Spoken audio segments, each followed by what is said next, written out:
Zamorak. My life has been long, and throughout it I have lived by one maxim: liberty or death.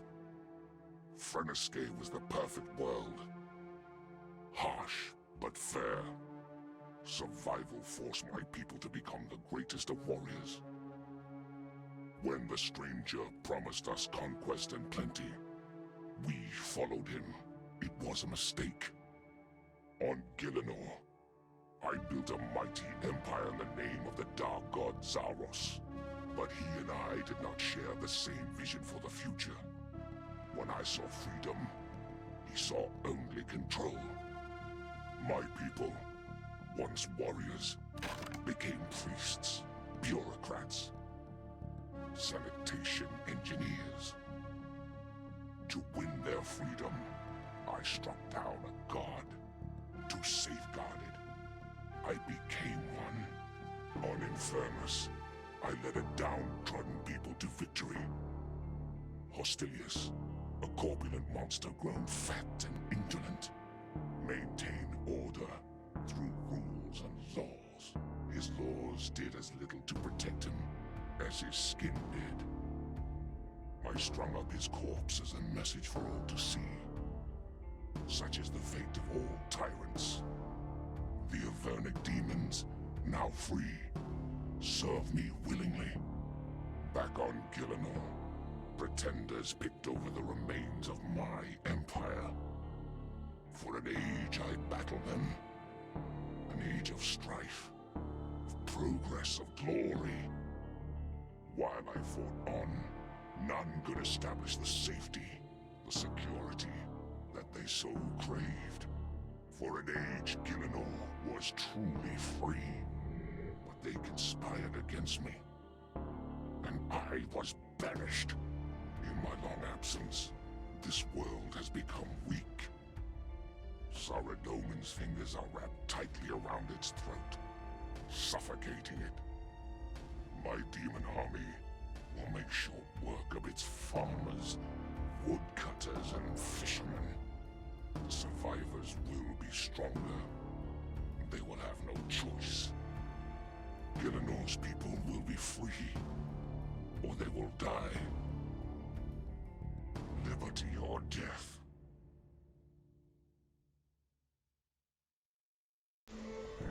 Good day, everyone.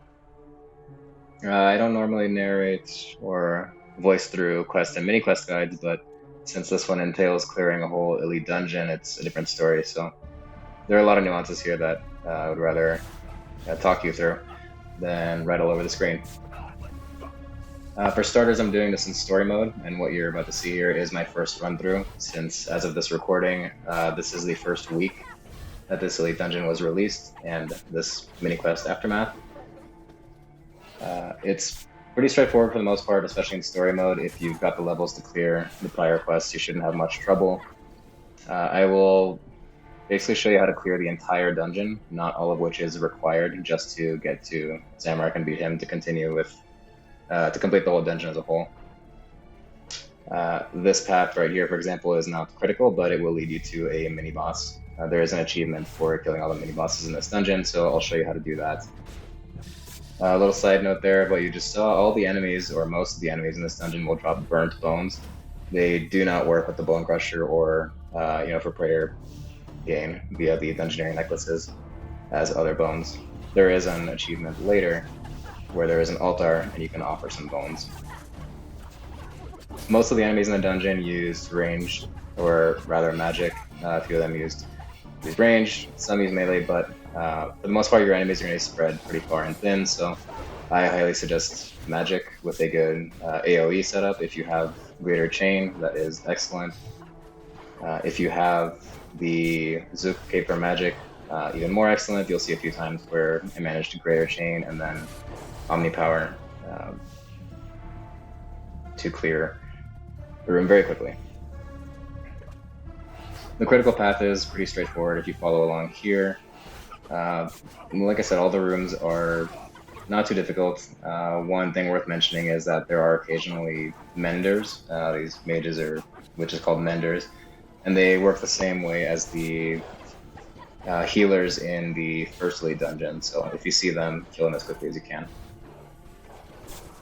There are occasionally greater demons that have a lot of HP.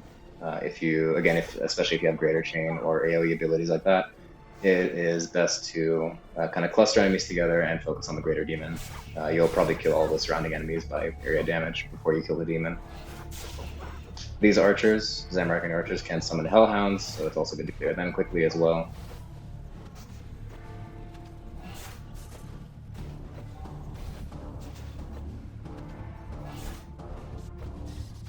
You'll notice that there are some parts where I take a good bit of damage. Like the other elite dungeons, story mode reduces the damage you take by 90%. By the way, here's another mini-boss. This is not a critical path again. Anyways, the HP of all the enemies is the same in story mode, unlike story mode of other elite dungeons, but the damage reduction should help you get through it if it's your first time or you're just trying to clear it for the mini-quest. Also, unlike other elite dungeons, all the enemies in story mode drop loot, and they drop pretty good loot. Maybe not as good as the other elite dungeons, but I'm not sure about the loot in normal mode. It's supposedly much better, but you'll see what the loot looks like from clearing the entire dungeon, as well as from killing the boss separately once we're done here. So to clear this next part, you really just need to make your way around this large prison. This part is not the critical path. I did not know it at the time, but you can clear out these mobs if you want to. But continue along the path. There is another mini-boss before we enter the prison here.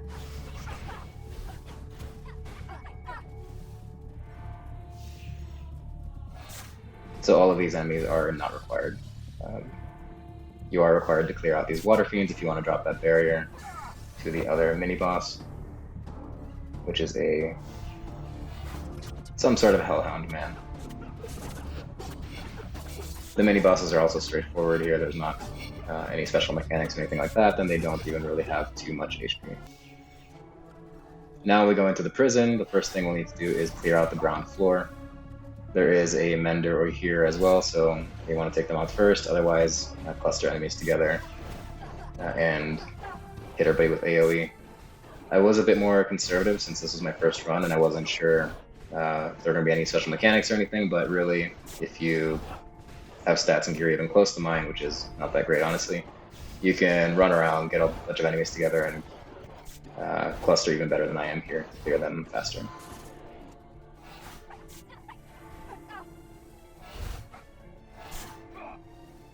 Once the floor is cleared of enemies, you'll be able to go up the stairs here. And what we really need in order to clear this entire area is to kill the first, maybe not mini-boss. He's stronger than a mini-boss, but less important than a boss, so I don't know, whatever you call that. He is called the Jailer, and he's on the other side. I am just clearing mobs here, as we'll need to do that anyways.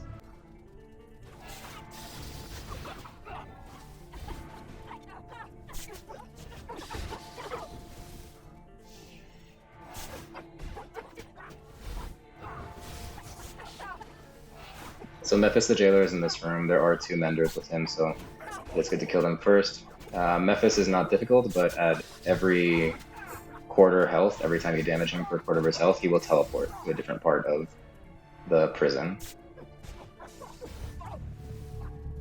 I don't know yet if the teleport locations are set or if they're random, but since this was, again, my first time, I kind of just ran around trying to find him and clearing mobs along the way. Eventually you'll need to clear out everything to drop that barrier that you just saw. I believe his first teleport location is up the stairs that I just went up here. They're very easy to miss if you don't know where to look for them. But we find him all the way in the corner over there.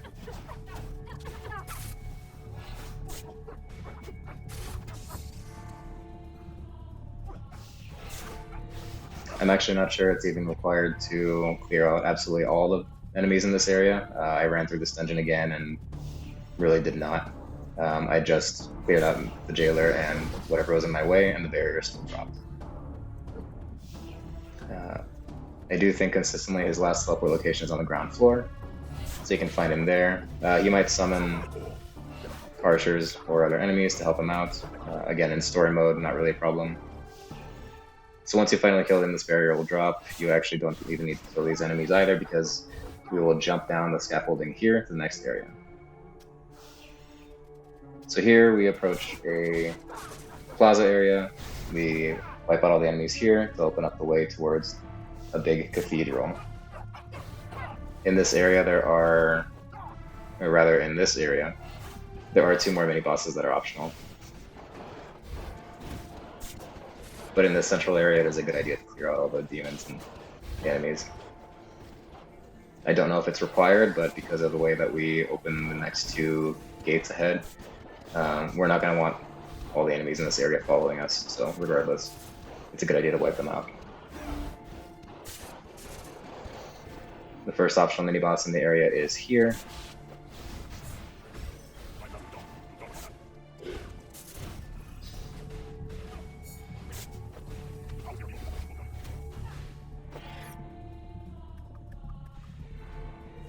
And the second is here, and it's this rather hilarious Archaeologist.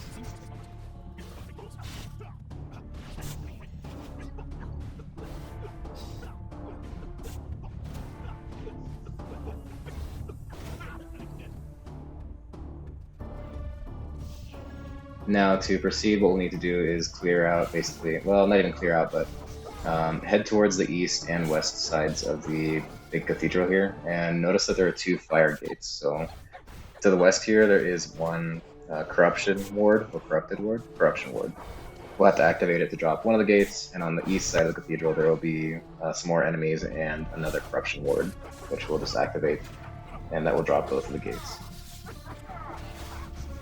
Here is the altar where you can opt the bones. I didn't know how many bones were required yet, but that's where it is to get that achievement.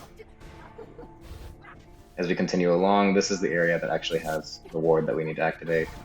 I'll show you how to clear out this entire area, since there is yet another mini-boss up ahead.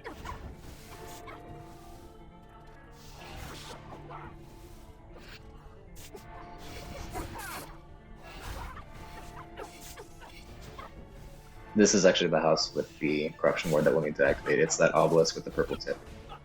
So if you want to skip straight ahead and not deal with the mini-boss and all that, you can just activate that and run to the other side. Otherwise, follow along to see where the mini-boss is.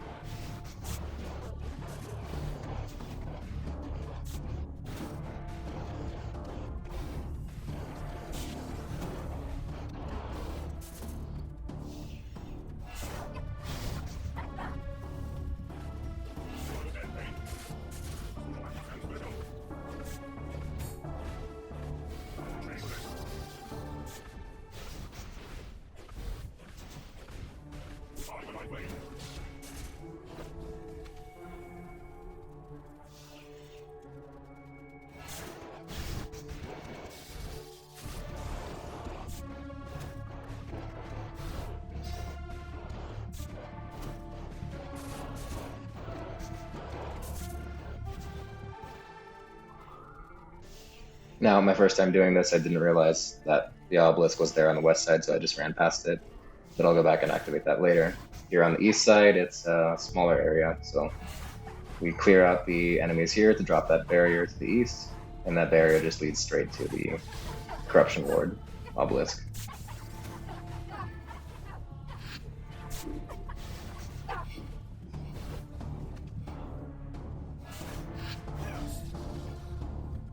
So we activate it by clicking there. And this is what it looks like when you offer 3 bones to get that achievement. And lastly, we go and we activate the Western Corrupt Ward. At this point, we're ready to enter the Cathedral and fight the first stronger mini-boss that has real mechanics. To start the fight, try to enter the portal, and Eterna will appear and attack you with magic. So for the most part, she'll just attack you with auto attacks. There are a few phases where she teleports away or some special mechanics I'll explain. So the first time you take away a third of her health, she'll teleport, heal herself fully, and summon a Chaos Demon. Notice there are actually enemies around the edges of the arena here that I just ignored. That's because I can just bring this demon here, kill it, and then area effect the enemies in the meantime. So you do have to kill the demon to bring Eterna back. The second real mechanic that she has is these Chaos Mines. So in story mode, not really a problem. In normal mode, could definitely be a problem. Basically, they traverse east to west, and when they touch you in a 3x3 area, they explode. I believe in normal mode, they can hit up to 4,000 damage. In story mode, it looks like only 90 or so. So if you don't really care, you can just let them hit you and stand there. I don't know if surging works to escape these. I tried it and it didn't really seem to. So now once we take off 2/3 of Eterna's health, she'll teleport again, heal back to fully, and summon 2 Chaos Demons. The mines are still kind of in the area, so be careful of those if you are not doing this in story mode. And otherwise just kill both demons, whatever mobs are left, and she'll be back. At that point she has one other minor mechanic, but you'll just have to kill her from full health before you can move forward. By the way, this happens to be my third run-through. This fight with Eterna happens to be during my third run-through of this dungeon, since the first 2 times somehow I forgot to record this. So here is her last mechanic. You see the blue bar that is slowly going down on that character. It's a mechanic very similar to the Sanctum Guardian in the first Elite dungeon, which basically when the blue bar runs out, she'll place these flames where you were standing, so to avoid consistent damage from the flames, just step away from them.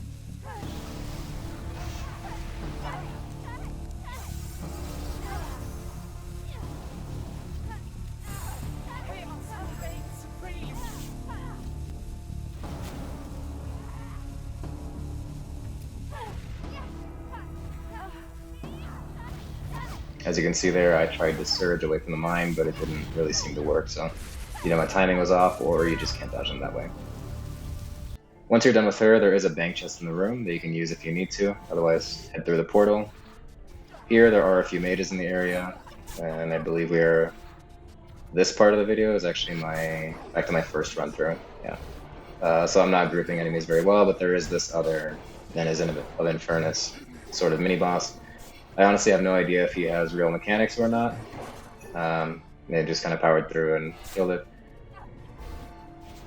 Once you kill all the other mages in the area, the barrier will drop, and then rinse and repeat with the next area.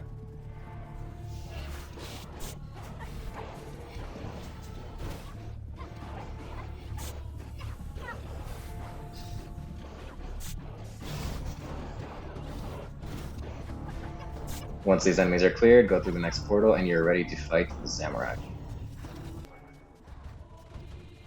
So to really start the Zamorak fight, you need to kill these channelers that are standing by each of the 6 rune areas, I'll call them. By the way, what you are seeing now in this fight is my second run through, since somehow the recording messed up on my first time. However, it's probably better since I can show you more efficiently how to do things. So the way you fight Zamorak is you stand near one of these runes. You'll see a little action bar fill up. Once it's filled up, that rune is activated. Now Zamorak has kind of a fake health bar that you just saw go down.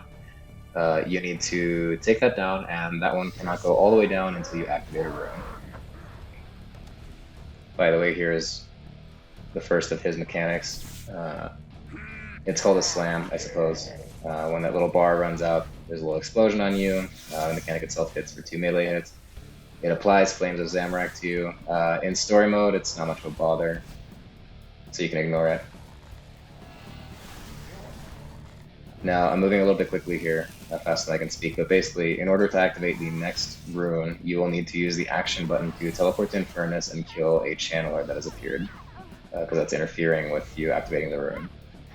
And by the way, apologies for the lag in a lot of these areas, especially this area. Infernus is extremely laggy. So, use the action button to go back to the arena, and you'll see that the next rune can start filling up. His fake health bar can go all the way down now, and then you can do damage to his real health bar And you'll notice his real health bar has little markers. So you take his health all the way down to the next marker, and at that point you'll need to activate the next rune. After the second marker goes down, you'll notice he shoots a rune into you and teleports you here. What you need to do to escape this is look at the rune above your head and walk into the correct one in Infernus. If you walk into the wrong one, you'll take a lot of damage. If you walk into the correct one, you'll be teleported out.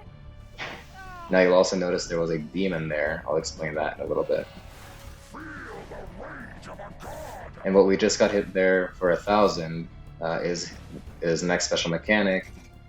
For story mode, I think the most it can hit is probably 1,000, maybe 2,500. In normal mode, that can hit 25,000. So you'll want to deal with that by stunning him, but I'm really not going to go over that in this video because at the point of this recording, I had hardly any idea how that mechanic worked anyways. So at this point, we kind of rinse and repeat. We've seen most of his mechanics. This is the last real mechanic he has where he disables your protection prayers if he had any up, and he'll spawn this little circle, yellow circle on you for about 3 seconds and just hit you with magic attacks. If you leave that circle, actually, he severely drains your adrenaline and punishes your adrenaline gain. So it's actually just best to not run away and stand in that yellow circle and take the magic damage. So here we're back in Infernus because we want to activate the next rune, but we need to kill the channeler. We use the action button to go back, and the next rune will start charging. So that demon I mentioned earlier, if you don't deal with it when he teleports you by shooting the rune into you, that Chaos Demon will come back stronger here. I honestly didn't even notice it in this run-through because in story mode it's not strong at all. I noticed there's also a mage over there buffing him, healing him, I have no idea. One more pretty important note about this, not for story mode, but for the boss in general, and I don't want to overlook this by not mentioning it at all. Every time you activate one of these 6 runes, each of them has a buff, and each of them has a corresponding hex that Zamorak will cast. All the effects are pretty negligible in story mode. I don't even know what they are at this point. For normal mode, though, definitely read up on what each one of these runes does, because that will very much affect the order that you'll want to activate them in, so that because I guess they gain stacks as the fight goes on, and you can see them in the debuff bar there. And you definitely don't want to start the fight with the wrong runes that it gains a bunch of stacks, so I think some of them can kill you pretty quickly.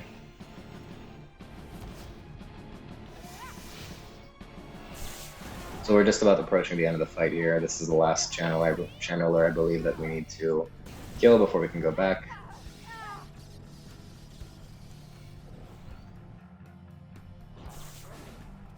There is one more special mechanic that we will have to deal with that we'll see appear in a second after we activate this rune.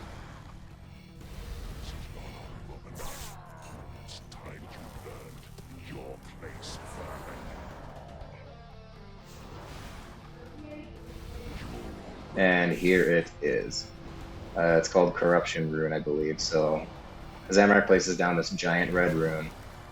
First of all, if you stand in any of the red areas, you'll take passive damage. If you stand in the way of that black sludge, you'll take much more damage. And that sludge rotates around, it can switch direction randomly, so you'll just want to avoid that. Prioritize avoiding the sludge, and otherwise just stand in the clear area to avoid damage from the red area.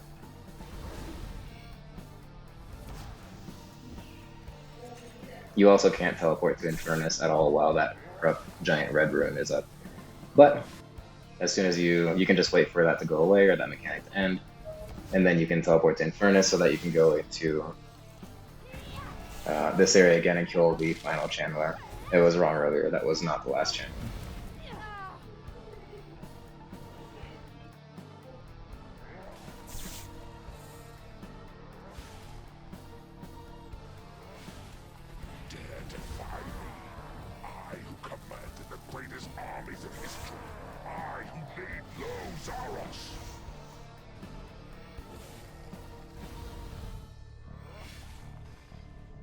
Step into the dark. Meet your death.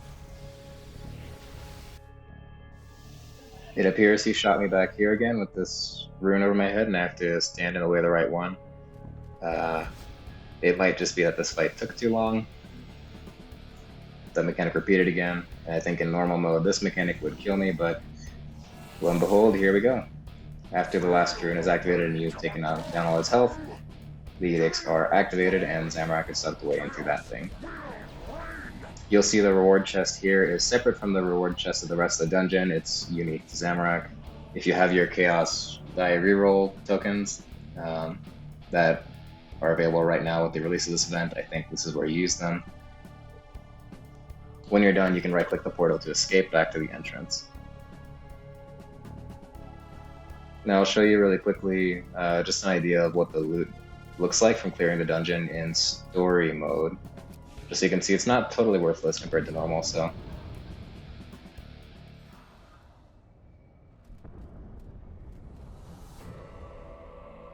This was my current run where I did not clear the entire dungeon. You can see the value there at about 2 million. This is from my first run where I did clear the entire dungeon with the value of 2.5 million, so